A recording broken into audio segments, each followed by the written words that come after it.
L'arrivée discrète. Ce matin-là, l'aéroport international de Roissy-Charles de Gaulle bourdonnait d'agitation. Les annonces au micro se mêlaient aux roues des valises qui roulaient sur le carrelage, aux rires nerveux, aux cris d'enfants fatigués et au parfum d'un monde en transit. Une femme noire, grande, droite, au port digne, avançait d'un pas mesuré. Elle portait un tailleur gris anthracite, sobre mais taillé avec élégance, des lunettes fines qui lui donnaient un air d'intellectuelle discrète, et un sac en cuir noir bien vieilli par les années de voyage. Elle ne parlait à personne. Elle ne regardait personne.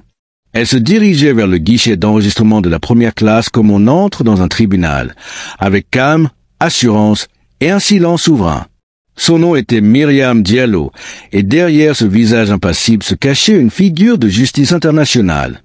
Juge au sein de la Cour internationale de justice de l'Haye, elle était en mission confidentielle. Mais personne ici ne pouvait deviner cela, car elle ne portait ni robe de magistrat, ni badge doré. Juste son allure, son calme et une discrétion volontaire. Elle savait qu'un certain type de pouvoir ne crie jamais. Il observe, il avance, et il agit au moment juste. Myriam présenta son passeport et son billet à l'agent d'enregistrement. Ce dernier, un jeune homme visiblement peu concentré, scanna rapidement ses documents, lui remit sa carte d'embarquement avec un simple « Merci, madame », sans lever les yeux. Elle lui répondit d'un sourire poli. Puis elle se dirigea vers la file dédiée aux passagers première classe. Il y avait là une autre file, bondée, réservée à la classe économique. Des enfants agités, des parents stressés, des étudiants au regard fatigué. Myriam n'y prêta pas attention. Elle se plaça dans la file vide, comme le lui permettait son billet. Et c'est là que tout bascula. Une voix féminine, vive et sèche, fusa derrière elle. « Madame, cette file est réservée aux passagers première classe. » Myriam se retourna lentement. Face à elle, une hôtesse au chignon tiré, aux lèvres serrées, au regard froid. La jeune femme portait le badge de la compagnie aérienne, bien visible. Elle la toisa de haut en bas, comme si sa simple tenue ne suffisait pas à justifier sa place ici. « Vous vous êtes trompée, madame. L'économie, c'est de l'autre côté. Ici, c'est pour les clients prioritaires. » Il n'y avait ni sourire, ni bienveillance dans sa voix. Juste un jugement brutal, lancé en public. Autour, quelques regards curieux commençaient à se tourner. Un homme en costume crut bon de pouffer. Myriam, elle, ne bougea pas. Elle plongea simplement la main dans son sac, sortit calmement son billet et le tendit sans un mot. L'hôtesse le prit, le scruta, fronça les sourcils, avant de se raidir. « Ah, vous êtes bien en première classe. Très bien. Mais vous comprendrez que ce n'est pas évident pour nous, parfois, de deviner. » Elle ne termina pas sa phrase. Myriam garda le silence. Pas un mot, pas un soupir, juste un regard fixe. Un regard qui disait « Je vous vois, et je n'oublie pas ». Le silence, dans cette file, était devenu plus lourd que les valises. Et pourtant, la scène ne faisait que commencer. Première humiliation. L'hôtesse garda le billet entre ses mains un instant de trop. Un silence inconfortable s'installa.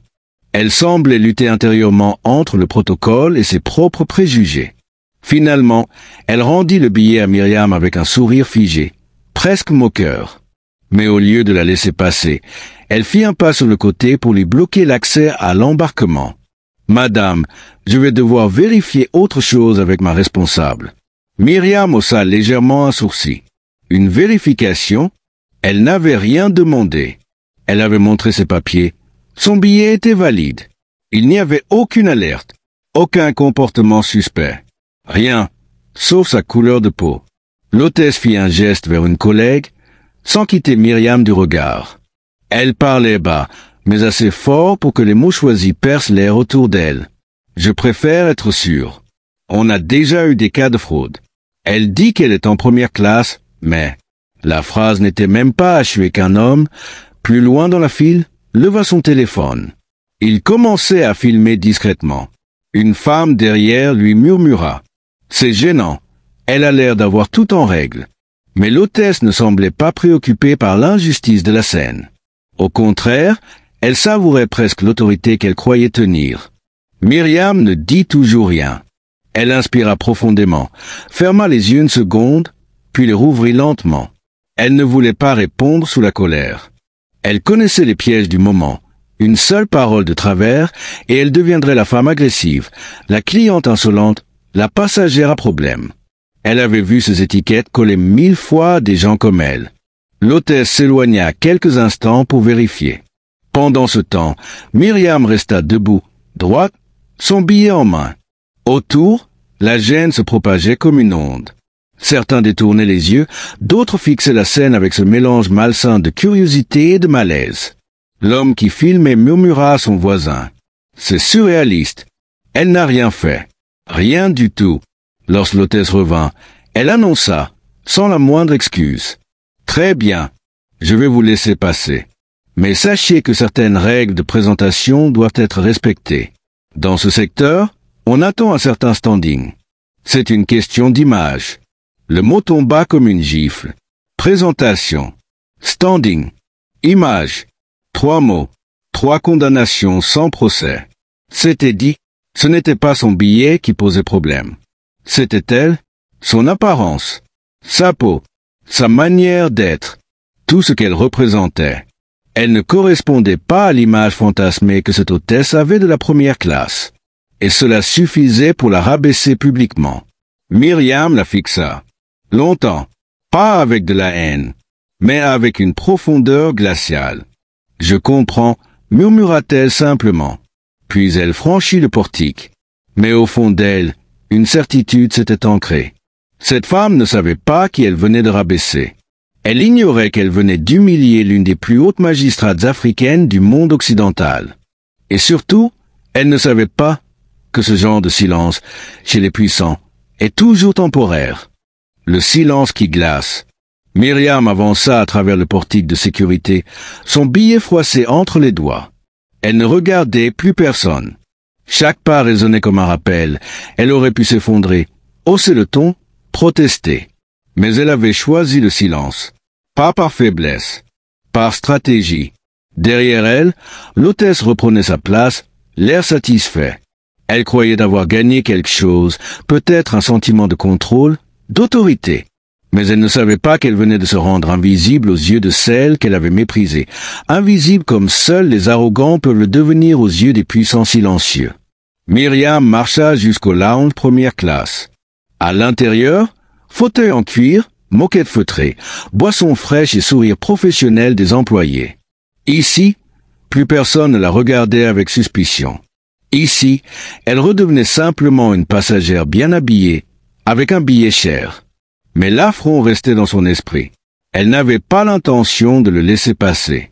Elle s'installa dans un fauteuil, sortit son téléphone de son sac et tapa un code confidentiel. L'écran s'alluma. Pas de réseaux sociaux, pas de distraction. Seulement un dossier chiffré, un bouton d'enregistrement et une messagerie sécurisée. Elle appuya. Message prioritaire. Incident de discrimination à Roissy CDG. Compagnie Aéroski. Hôtesse au sol. Transfert d'urgence demandé au département partenariat international. Contactez Marc Legrand. Code de dossier 718J. Elle envoya le message vocal en moins de 20 secondes. Pas un mot de trop. Pas une émotion superflue. Juste les faits. C'était une habitude prise dans sa carrière, ne jamais s'emporter. Toujours activer les leviers par la voie du droit, de la précision, de l'invisible puissance de la vérité documentée. La colère est un luxe que ceux qui luttent pour la justice ne peuvent pas toujours se permettre. Autour d'elle, quelques passagers la reconnaissaient. Un diplomate croisa son regard, hésita à venir la saluer, mais la détermination glacée dans ses yeux le dissuada. Elle n'était pas d'humeur. Pas aujourd'hui. Dans sa main droite, elle faisait rouler lentement son alliance. Ce petit geste qu'elle faisait toujours quand elle réfléchissait à une décision importante. Son mari, lui aussi haut fonctionnaire, l'avait toujours soutenue dans ses combats, mais ce genre d'incident la renvoyait à une réalité qu'aucun poste, aucun diplôme, aucun titre ne pouvait gommer, le regard biaisé posé sur elle en fonction de sa couleur de peau. Puis elle repensa à la phrase de l'hôtesse, certaines règles de présentation doivent être respectées.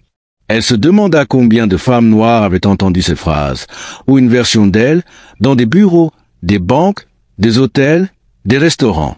Elle se demanda combien s'était tu pour ne pas faire d'histoire. Elle reposa son téléphone, ouvrit un petit carnet Moleskine et écrivit simplement « À ceux qui pensent que nous ne voyons pas. Nous voyons. Nous notons. Et un jour, nous agissons. » Elle referma le carnet et attendit l'embarquement.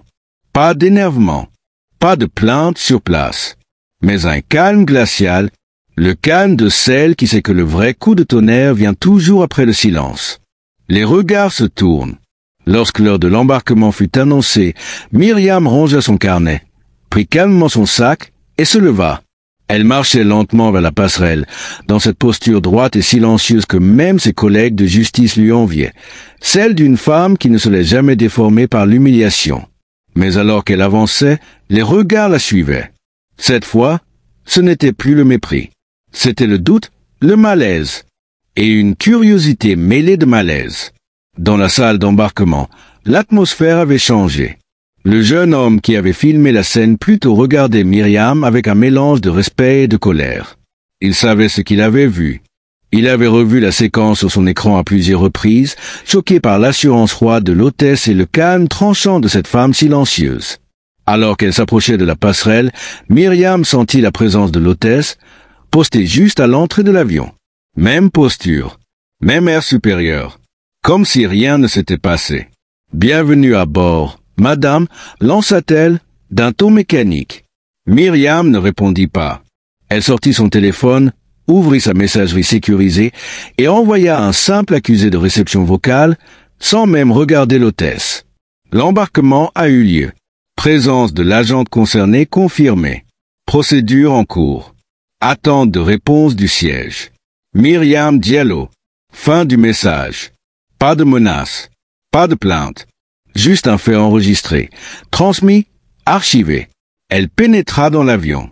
Elle passa devant les passagers installés, certains regardant leur téléphone, d'autres lisant ou somnolents. Mais il y avait cette tension flottante dans l'air. Plusieurs avaient vu ce qui s'était passé.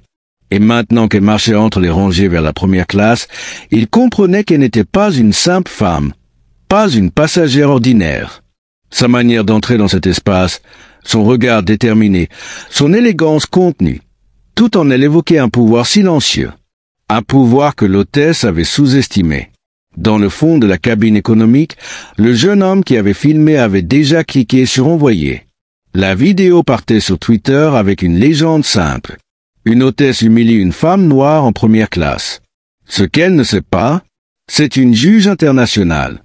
Regardez, la vidéo faisait déjà son chemin. Les premiers commentaires tombaient. Certains s'indignaient. D'autres reconnaissaient Myriam Diallo. Les hashtags apparaissaient. Discrimination aérienne, justice en silence, Myriam Diallo. Pendant ce temps, Myriam s'assit à sa place. Siège à un hublot. Une hôtesse de cabine vint lui proposer une boisson d'accueil. Elle accepta un verre d'eau, la remercia avec un sourire poli. Pas un mot de plus. Puis elle posa son téléphone sur l'accoudoir et l'activa en mode veille. Elle n'avait rien dit. Mais quelque chose avait déjà commencé. Et dans un bureau vitré du siège social de la compagnie, un téléphone se mit à sonner avec insistance. Le nom affiché sur l'écran, secrétariat de la présidence de l'Union internationale des droits de l'homme. Quelqu'un allait répondre. Et l'hôtesse, elle, ne le savait pas encore, mais le calme de Myriam n'était que la première page de l'ouragan à venir. Le vrai visage du pouvoir. L'avion était maintenant prêt à décoller. Les passagers avaient bouclé leur ceinture, les consignes de sécurité venaient d'être présentées, et la cabine baignait dans cette lumière tamisée d'avant-vol.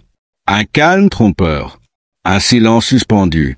Assise en première classe, Myriam Diallo ferma les yeux.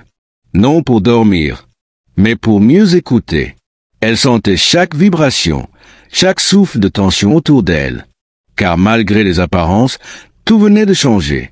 L'hôtesse au sol, celle qui l'avait humiliée plus tôt, croyait que la scène s'était dissipée dans l'air. Elle croyait que tout s'était éteint avec l'embarquement. Mais ce qu'elle ignorait, c'est que son visage, sa voix, ses mots étaient maintenant archivés. et qu'un simple enregistrement avait mis en branle un mécanisme que rien n'allait arrêter. Dans l'avion, Myriam n'avait toujours pas prononcé un mot de colère. Mais une simple phrase, dite au moment où l'hôtesse l'avait fait fouiller comme une suspecte de dernière minute, était restée dans l'air, comme une sentence suspendue. « Je vous plains, mademoiselle. Vous ne savez pas à qui vous parlez. » Ces mots, murmurés avec une clarté tranchante, avaient gelé le sang de la jeune hôtesse. Elle n'avait pas su répondre. Elle avait bafouillé, puis s'était réfugiée dans un automatisme professionnel. Mais l'effet était là, implacable. Un passager à proximité, lui-même homme d'affaires reconnu, regardait Myriam avec étonnement. Il l'avait reconnue. Pas immédiatement. Mais après quelques minutes, ses souvenirs l'avaient rattrapé. Il avait vu cette femme à la télévision, lors d'un discours poignant à l'ONU. Il la voyait maintenant ici, victime d'une scène qu'on aurait cru sortie d'un autre siècle. « C'est elle », murmura-t-il à son collègue. « C'est la juge Diallo. » Son collègue sursauta, puis regarda vers l'avant. Et soudain, le poids de ce qu'il venait de vivre prit une autre dimension. Pendant ce temps, à des kilomètres de là, au siège de la compagnie Aéroski, un homme en costume bleu marine venait d'écouter le message vocal d'une collaboratrice. Il était Marc Legrand, PDG de la compagnie, réputé intransigeant et soucieux de l'image de sa marque. Lorsqu'il entendit le nom Myriam Diallo, son visage changea immédiatement. Il savait, tout de suite, que quelque chose de grave venait de se passer. Non pas à cause de la cliente, mais à cause de ce que représentait cette femme. Une juge de cette envergure, humiliée publiquement, à tort, dans un espace contrôlé par sa propre compagnie. C'était plus qu'un scandale. C'était une bombe à retardement. Il appela son chef d'escale d'urgence. Le vol 627 a-t-il quitté le sol? Pas encore, monsieur. Repoussage en cours. Arrêtez tout. Immédiatement. Ne le laissez pas décoller. Je descends.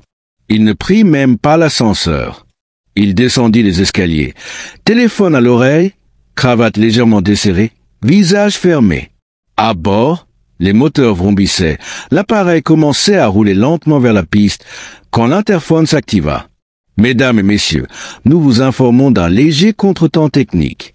Le vol sera momentanément immobilisé. Veuillez rester assis. » Les passagers soupirèrent. Certains regardèrent leur montre. Mais à l'avant, Myriam ouvrit doucement les yeux. Elle savait. L'heure était venue.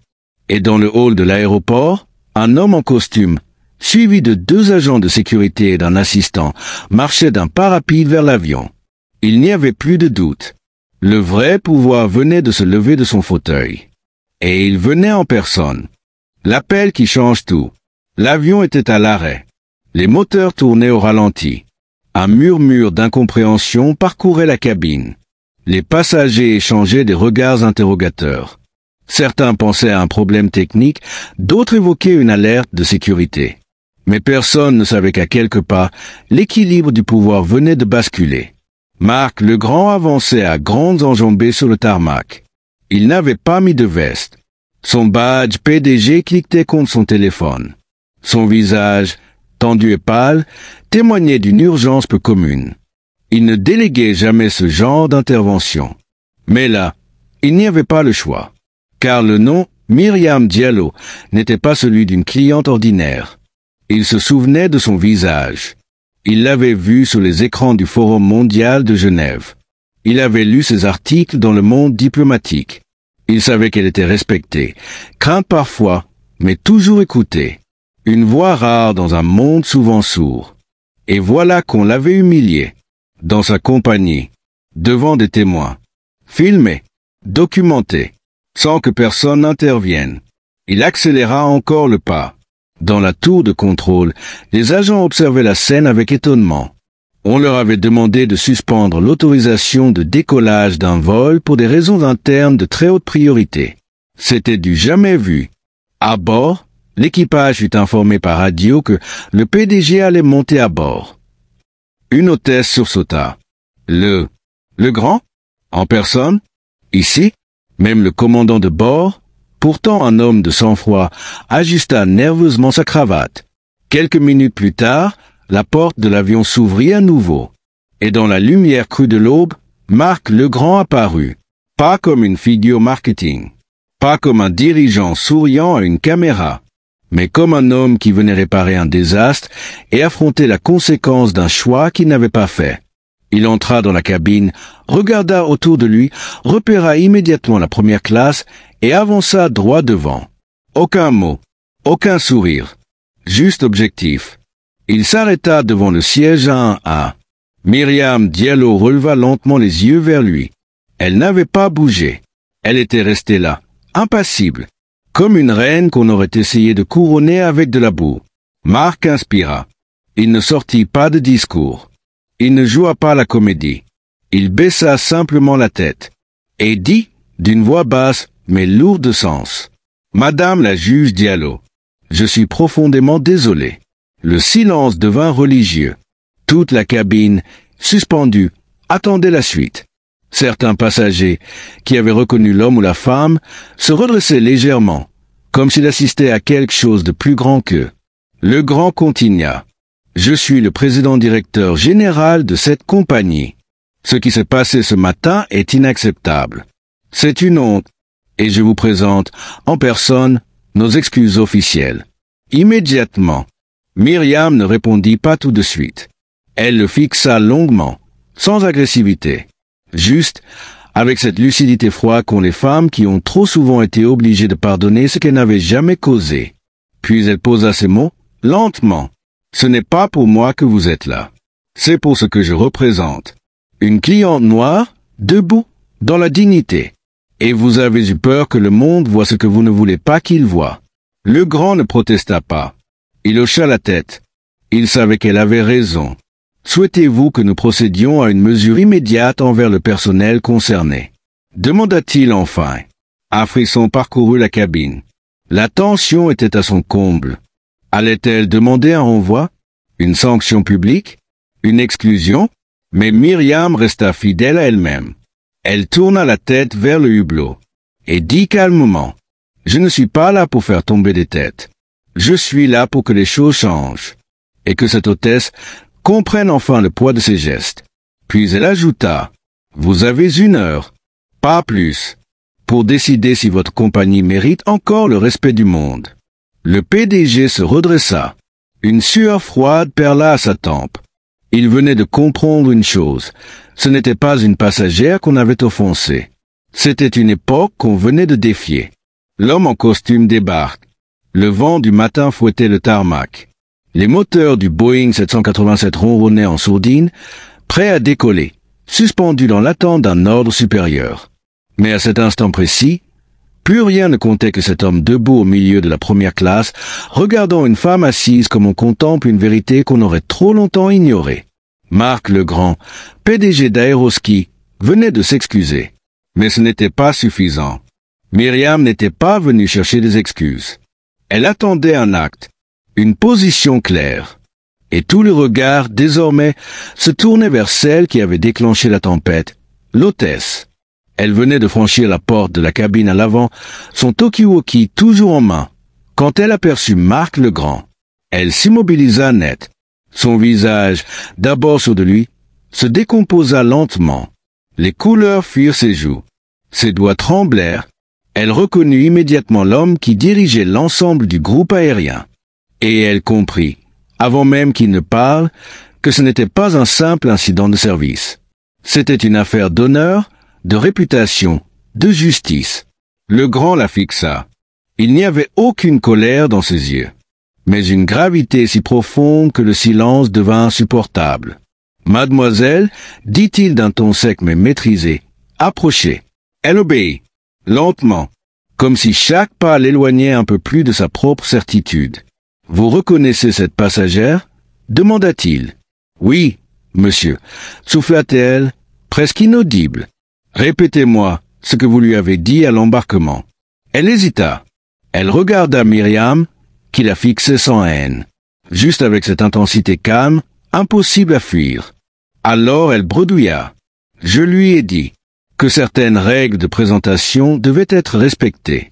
Et sur quoi vous êtes-vous basé pour douter de sa légitimité ?» coupa sèchement Legrand. L'hôtesse baissa les yeux. Sa gorge se serra. Elle n'avait plus d'arguments, seulement ses préjugés, mis à nu, devant tous. Alors Myriam intervint. Elle parla doucement, mais chaque mot résonna avec la force d'un verdict. Ce que vous avez vu en moi, mademoiselle, ce n'est pas une passagère irrégulière. Ce que vous avez jugé, c'est ma couleur, mon allure et votre idée préconçue de ce qu'est une cliente respectable. L'hôtesse retint ses larmes. Ce n'était plus seulement une humiliation professionnelle. C'était un miroir tendu en pleine lumière. Et dans ce miroir, elle se voyait pour la première fois telle qu'elle était réellement aux yeux des autres. Le grand se tourna vers Myriam. « Souhaitez-vous un renvoi immédiat ?» Les passagers autour tendirent l'oreille. Un homme murmura. « Elle va la faire virer. » C'est sûr. Mais Myriam, une fois de plus, déjoua les attentes. Elle redressa le menton, regarda l'hôtesse droit dans les yeux et dit « Je ne veux pas qu'elle perde son emploi. Je veux qu'elle soit formée, éduquée et confrontée à ce qu'elle a fait. Offrez-lui un programme obligatoire sur les discriminations raciales. Faites-lui rencontrer des femmes comme moi, qu'elle comprenne. Pas pour moi, pour les suivantes. » Le grand hocha la tête, impressionné, presque bouleversé. « Ce sera fait, dès demain, et je vous promets qu'aucune autre femme ne vivra cela dans nos avions tant que je serai en poste. » L'hôtesse, les larmes aux yeux, murmura un merci sans conviction. Mais ce n'était pas pour elle que ce moment comptait. C'était pour toutes celles qui n'avaient pas eu la chance d'être écoutées. Toutes celles qui avaient souffert en silence. Myriam n'avait pas crié. Elle n'avait pas menacé. Elle avait juste tenu son rang. Avec dignité. Et l'homme en costume, lui, venait de comprendre qu'il ne s'agissait pas seulement d'un incident à gérer. Il s'agissait d'une époque à réparer. L'humiliation inversée. L'hôtesse tenait là, figée, son uniforme désormais trop serré, ses épaules courbées par la honte. Il ne restait rien de son arrogance du matin, rien de ce ton tranchant avec lequel elle avait traité Myriam Diallo. Dans ses yeux humides, on lisait le vertige de quelqu'un qui réalise enfin qu'elle a franchi une ligne invisible, celle que la dignité impose, même sans loi écrite. Marc Legrand, toujours debout, attendait. Il avait donné la parole à Myriam. Tout le monde dans l'avion attendait aussi. Les passagers de la classe affaires s'étaient tus. Même l'équipage avait suspendu ses gestes.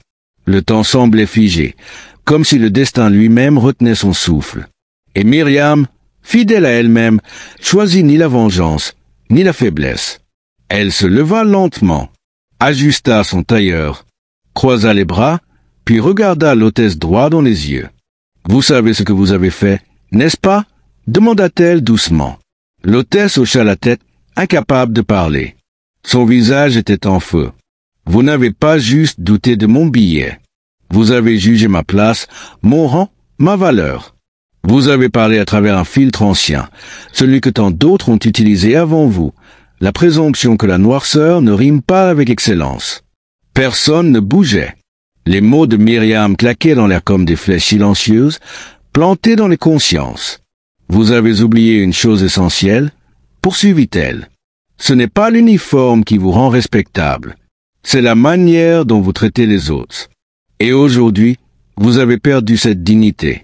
Pas par erreur, par automatisme, par croyance, par ignorance. Et ça, c'est bien plus grave qu'une faute professionnelle. » Elle marqua une pause.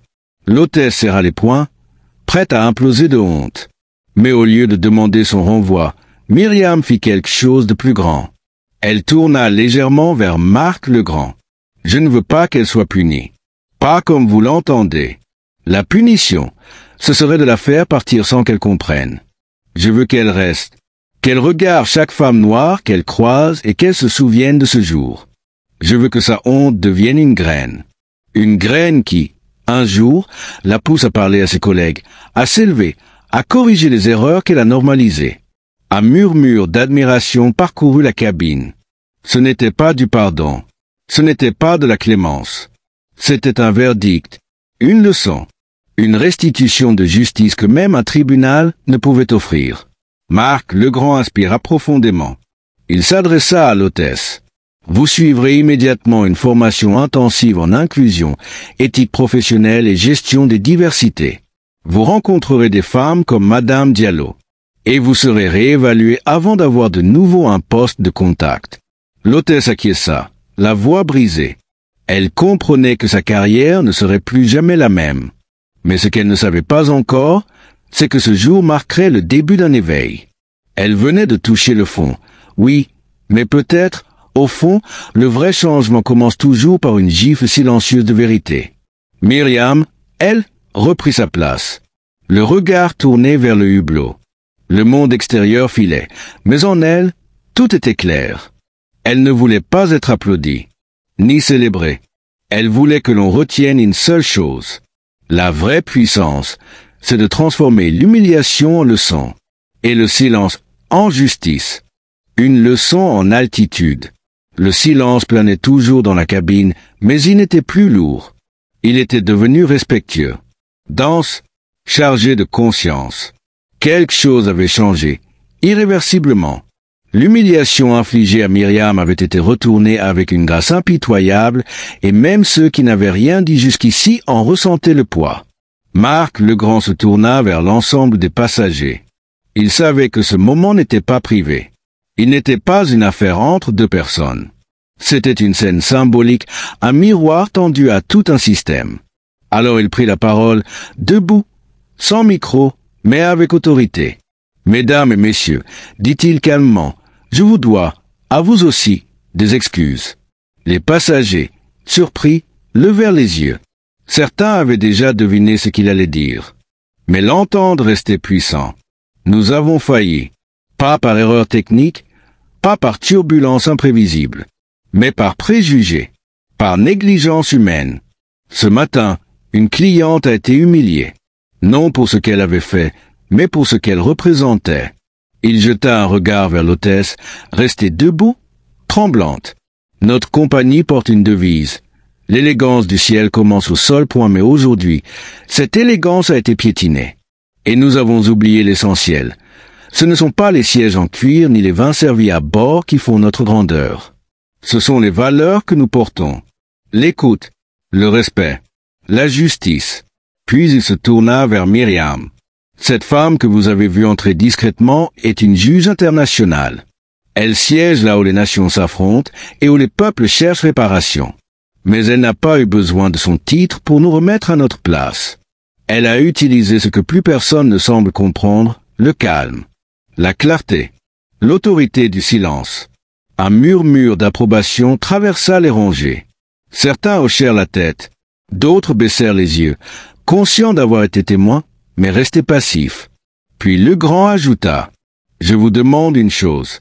À chacun d'entre vous, lorsque vous quitterez cet avion, souvenez-vous de ce matin. Souvenez-vous de ce regard, de ce moment suspendu. Et surtout, souvenez-vous que la dignité ne porte pas toujours d'uniforme. Parfois, elle voyage seule dans un tailleur discret. Et elle attend. Elle attend qu'on la reconnaisse. Ou qu'on l'affronte. » Un silence suivi d'applaudissements éclata dans la cabine. Spontané, authentique. Il n'était pas bruyant, mais profondément sincère. Ce n'était pas un hommage à un PDG. C'était un hommage à la vérité incarnée. Myriam, toujours assise, reçut ces applaudissements avec le même calme. Elle ne sourit pas. Elle ne s'inclina pas. Elle accepta. Comme on accepte un verdict juste. Et dans l'équipage, quelque chose changea aussi. La chef de cabine, plus âgée, se rapprocha discrètement de Myriam. « Madame, je vous remercie. J'ai vu beaucoup de scènes dans ma carrière. Mais jamais une femme tenir sa dignité de cette manière. Vous m'avez donné une leçon que je n'oublierai pas. » Myriam se tourna vers elle, cette fois avec un léger sourire. « Ce n'est pas moi qui vous l'ai donnée. C'est votre propre silence qui vous l'a transmise. » À 10 000 mètres d'altitude, ce jour-là, une leçon fut donnée. Pas par des mots durs, pas par des sanctions, mais par une femme noire, restée droite, même quand on voulait la faire plier. Et à l'arrière de l'appareil, le jeune homme qui avait filmé la scène reçut une notification. Sa vidéo avait dépassé le 1 million de vues. Les journaux la reprenaient. Des chaînes d'information titraient « Une juge humiliée en première classe ». Sa réponse fait le tour du monde. Mais pour Myriam, cela n'avait plus d'importance. Elle n'agissait pas pour la viralité. Elle agissait pour le signal. Le signal que les choses doivent, peuvent et vont changer. Une tempête mondiale. L'avion avait atterri. Les passagers s'étaient levés lentement, mais cette fois, sans agitation ni précipitation. Il y avait dans l'air une gravité, une retenue, comme si chacun d'eux réalisait qu'il avait été témoin de quelque chose de rare. Non pas une altercation de plus dans un avion, mais une vérité révélée en plein ciel. Myriam Diallo descendit la passerelle la dernière. Par choix, elle ne voulait pas qu'on l'applaudisse, ni qu'on l'admire. Elle voulait que le silence reste, comme un écho dans chaque conscience. Le PDG Marc Legrand, lui, resta jusqu'au bout. Il accompagna Myriam jusqu'au terminal, l'écouta sans jamais interrompre, lui proposa un rendez-vous à huis clos avec le comité de direction. Elle accepta, mais elle précisa « Je ne viendrai pas pour moi. Je viendrai pour toutes les femmes humiliées qu'aucun PDG n'a jamais rejoint sur le tarmac. » Puis elle disparut dans un véhicule officiel, sobre, sans escorte. Mais dehors, le monde s'était déjà levé. À peine posée, la vidéo tournée à bord de l'avion avait enflammé les réseaux sociaux. Le visage calme de Myriam, la panique de l'hôtesse, l'irruption du PDG. Tout avait été filmé, vu, partagé, dans toutes les langues, sur toutes les plateformes. Les titres pleuvaient. Une juge noire humiliée à l'aéroport. Sa réponse calme fait trembler l'aviation civile. Le silence d'une femme noire plus fort que 1000 procès. Une leçon de classe à 10 000 mètres d'altitude. Les journalistes contactèrent le siège d'Aéroski. Le service de communication fut submergé. Marc Legrand, loin de fuir, donna une conférence de presse exceptionnelle.